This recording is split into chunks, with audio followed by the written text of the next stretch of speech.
출애굽기 6장입니다. 출애굽기 6장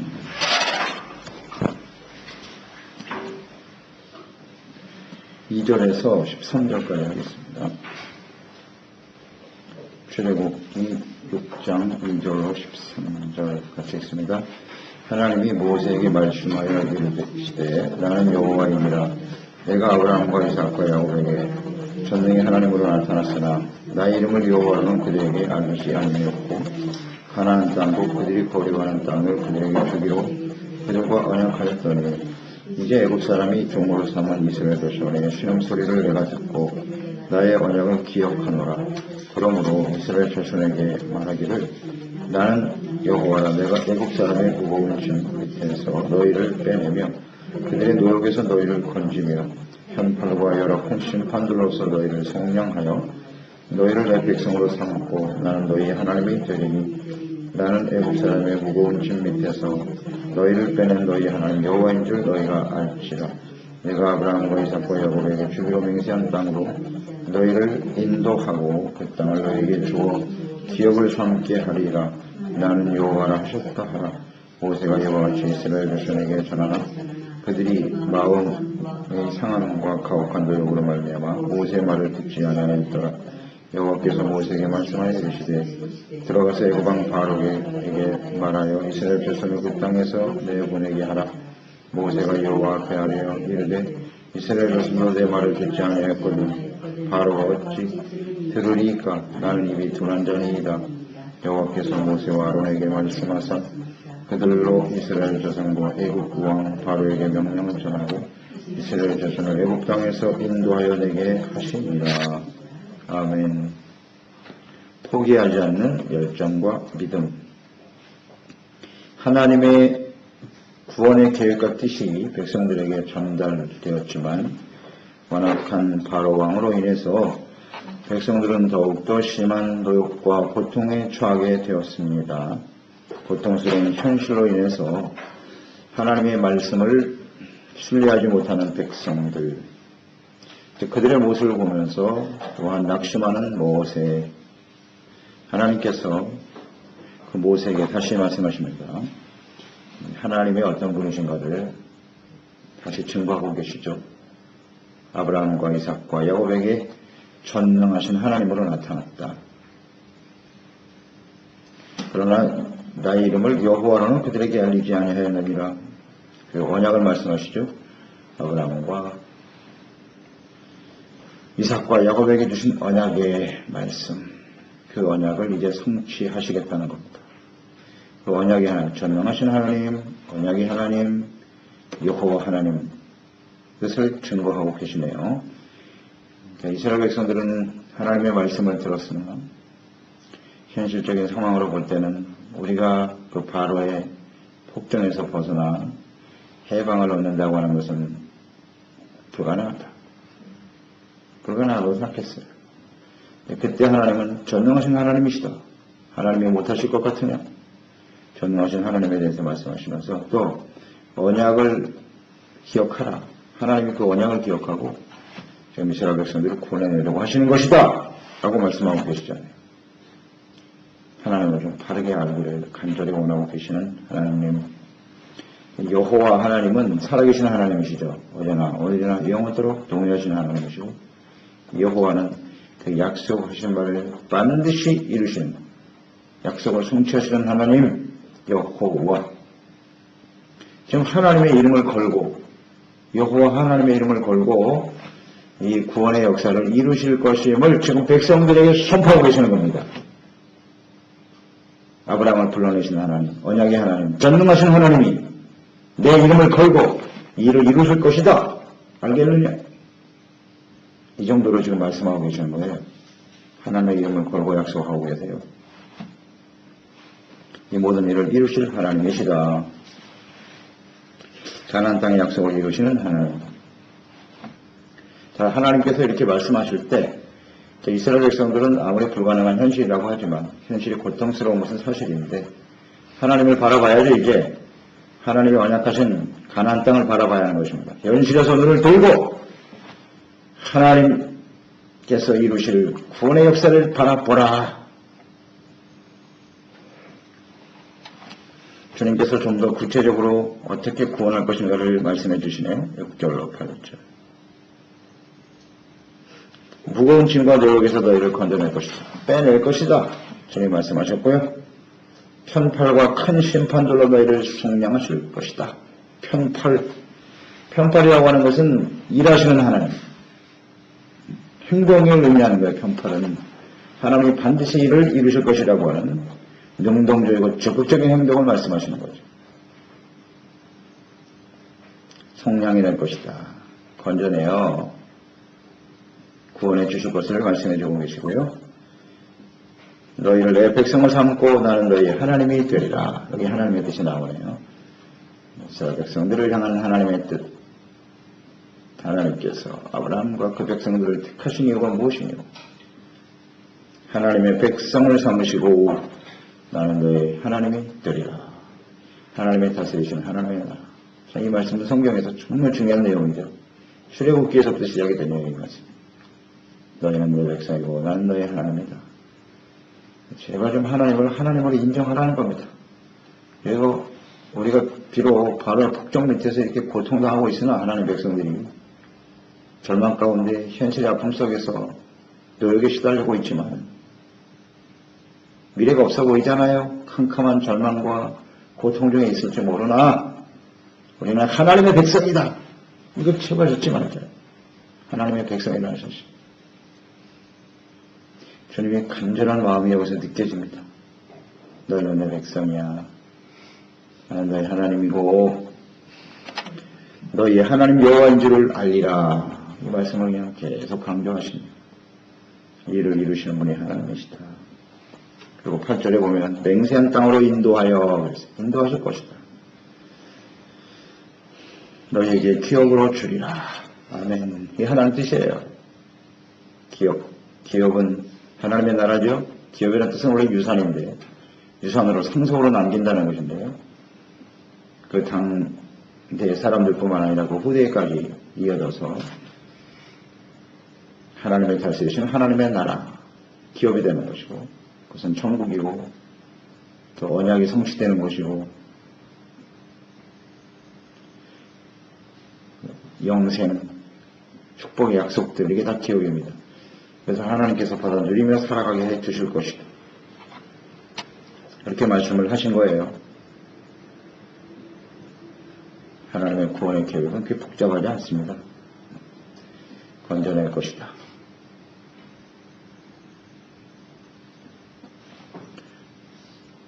이 말씀을 들었을 때 9절에 백성들에게 이 말씀을 전해야 될 모세의 모습을 보세요. 모세가 이와 같이 이스라엘 자손에게 전하였더라.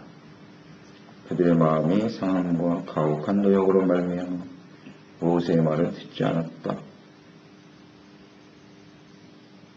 듣지 않네요. 하나님의 말씀을 듣지 않았어요. 이 백성들의 모습을 보면 우리가 좀 이해는 되죠. 사람이 이렇게 심하게 고통과 시련 속에 떨어지면요. 하나님의 말씀이 잘 들리지 않습니다. 들리지 않아요. 하나님의 말씀은 그러하나 내 현실적으로 보면 그 말씀을 내가 믿고 따르기가 어렵다는 거죠. 어렵습니다. 마음이 상했다 그랬어요. 모세가 나타나서 이스라엘 백성들이 해방시켜 줄 것이다. 이스라엘 백성들을 그 말씀을 들었을 때 굉장히 기뻐했잖아요. 기뻐했어요. 야, 이제 하나님 우리를 돌아보셨구나. 그런데 현실은 뭐냐면 그로 인해서 더 큰 노역이 가중이 됐단 말이에요. 차라리 모세가 나타나지 않았으면 좋았을 걸. 하나님이 우리를 구원하신다라고 하는 그 말씀을 하지 말으실 걸. 이렇게 되는 거죠. 그래서 이제 하나님의 말씀을 들었을 때, 야, 이제 우리는 이 노예 생활을 끝나고 하나님이 약속하신 젖과 꿀이 흐르는 땅으로 가게 되겠지. 부푼 기대와 소망을 가지고 있었는데 현실은 그게 아니라는 거잖아요. 그래서 마음이 상해버렸다. 노역은 더 가중되기 때문에 듣지 않았다. 자, 이것은 이런 것이죠. 이 구원의 소식은 분명 기쁨의 소식이죠. 하나님의 축복의 약속들, 영원한 천국, 영생, 하나님의 다시를 받는 하나님의 백성으로 살아간다고 하는 건 너무나 소중하죠.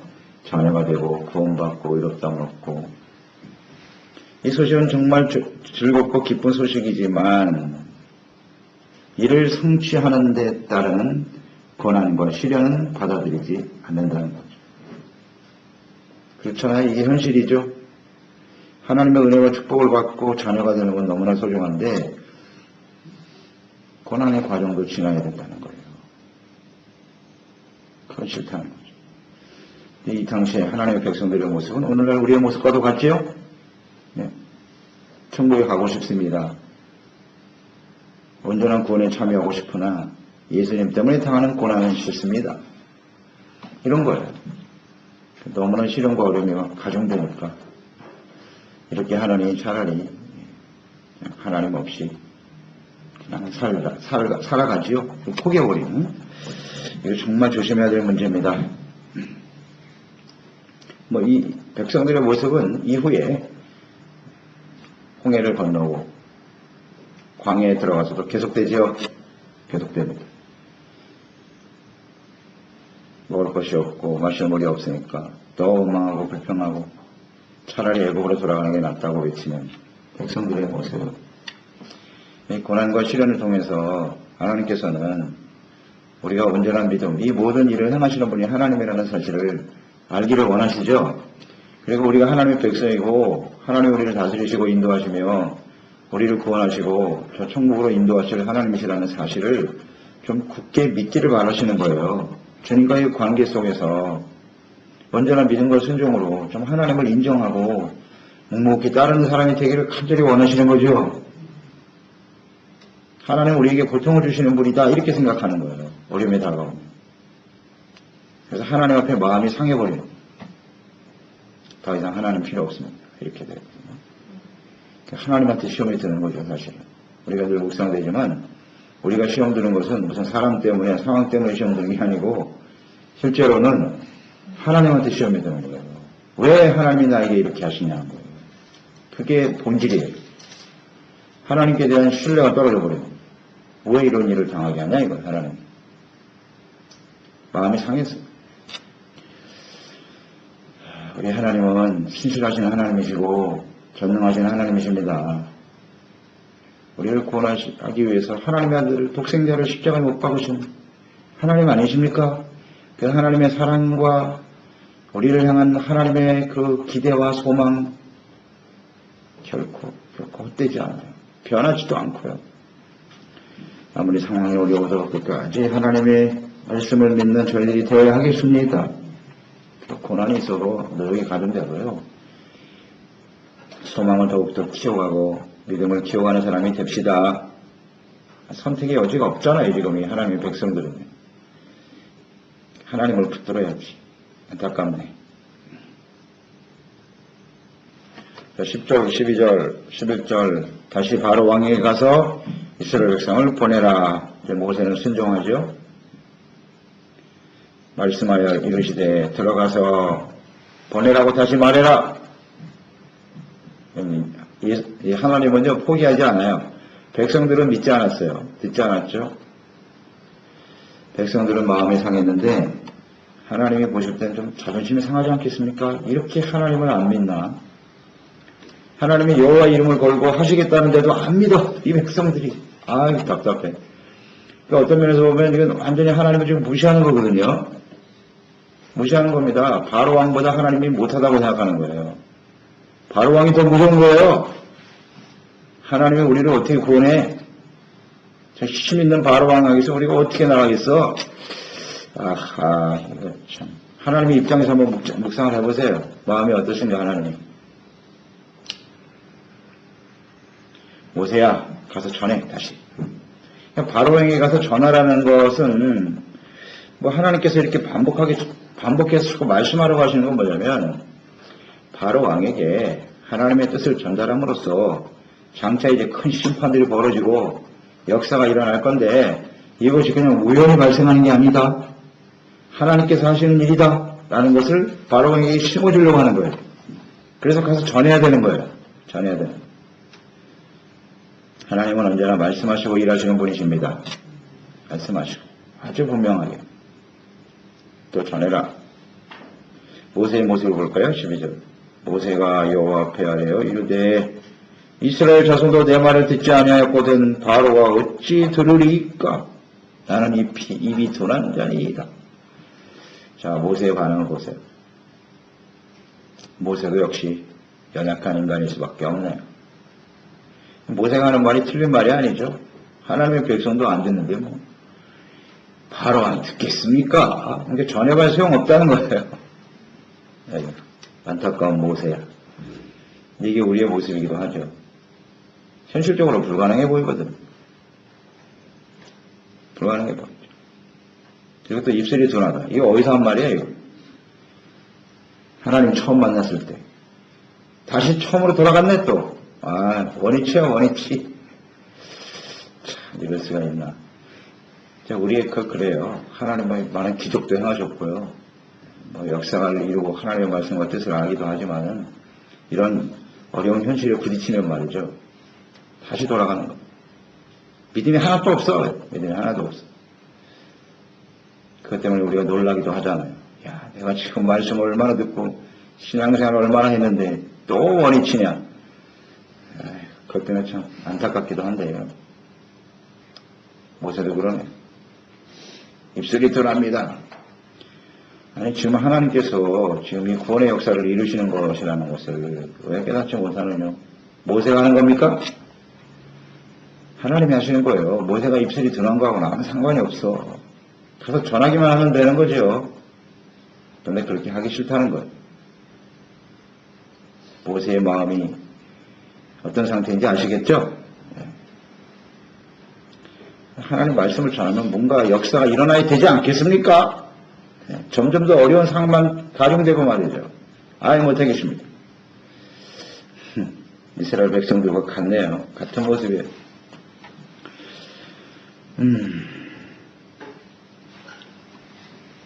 구원은 자신의 능력으로 되는 것이 아니고 오직 믿음과 순종으로 이루어지는 것임을 우리는 항상 명심해야 되겠습니다. 낙심하는 이유는 내가 무슨 일을 할 수 있다고 생각하기 때문이에요. 내 생각과 뜻대로 안 되니까 낙심이 되는 것이거든요.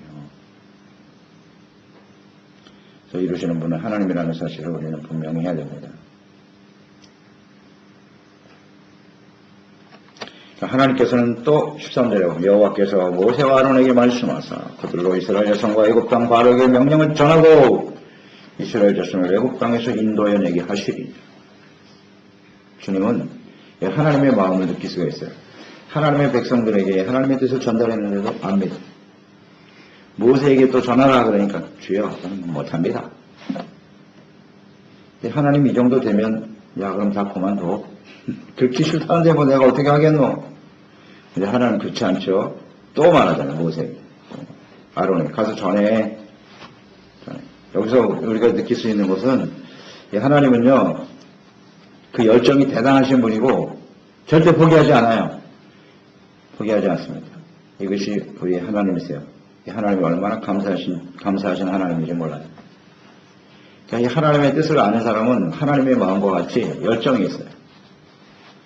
포기하지 않아요. 끝까지 믿음을 가지고 주님을 따르는 사람이 되는 것입니다. 그러니까 열정이 구원에 대한 열정, 하나님의 백성을 구원해내야 된다고 하는 그 하나님의 열정을 여기서 느껴야 돼요. 하나님의 아들은 예수님을 십자가에 내어주실까지 우리를 사랑하시는 하나님의 열정, 파시온, 열정이 있어야 돼요. 그런 마음을 가지고 우리가 주님을 섬기는 사람들이 되어야 하겠습니다. 하나님은 포기하지 않잖아요.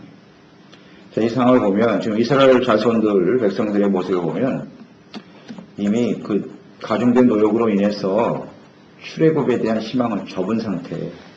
이 상태를 보세요. 접었어요. 하나님 말씀하셨지만 불가능합니다. 우리 신경 쓰지 않으셔도 됩니다. 그냥 이렇게 살다가 죽으랍니다. 접었어요. 지금 모세도 보면 그런 모습으로 보여요. 이스라엘 백성도 안 되는데 바로 왕이 듣겠습니까? 하나님이 듣지 않을 거라고 하셨잖아요. 안 하게 해서 듣지 않을 거다. 그러나 심판이 쏟아지고 이스라엘 백성들이 구원해 내실 거야. 하나님 말씀하신 대로 출애굽의 꿈을 좀 접어버렸어요. 꿈을 접었다는 얘기는 절망이죠. 절망처럼 보이죠, 지금. 네, 안 된다는 겁니다. 그렇지만 하나님께서는 또 그들을 설득하십니다. 내가 할게, 내가 좀 믿어주라.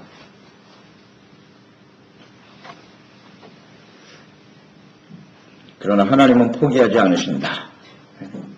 그러니까 하나님의 열정과 사랑은 포기할 줄을 모른다는 것을 생각하면 얼마나 감사한지 몰라요. 오늘 우리가 하나님에 대한 우리의 자세를 한번 생각해 보세요. 우리가 하나님의 말씀을 알고 하나님의 뜻을 알면서도 조금만 좀 우리에게 시련과 어려움이 다가오거나 내 뜻대로 되지 않으면 우리는 너무나 실망하고 좌절하고 아예 모르겠다, 다 포기해버리자. 이런 생각이 수없이 일어나잖아요, 우리가. 또 하나님 앞에 섭섭하고. 내가 하나님 앞에 어떻게 했는데, 하나님 왜 이런 일을 나에게 만나게 하십니까? 내가 왜 이런 상황을 또 지나야 됩니까? 또 낙심하고. 더 이상 기도도 안 하랍니다. 포기해버리고. 이제 안 하려고 하는 거예요. 희망이 없어. 이것이 우리의 모습인데, 그럼에도 불구하고,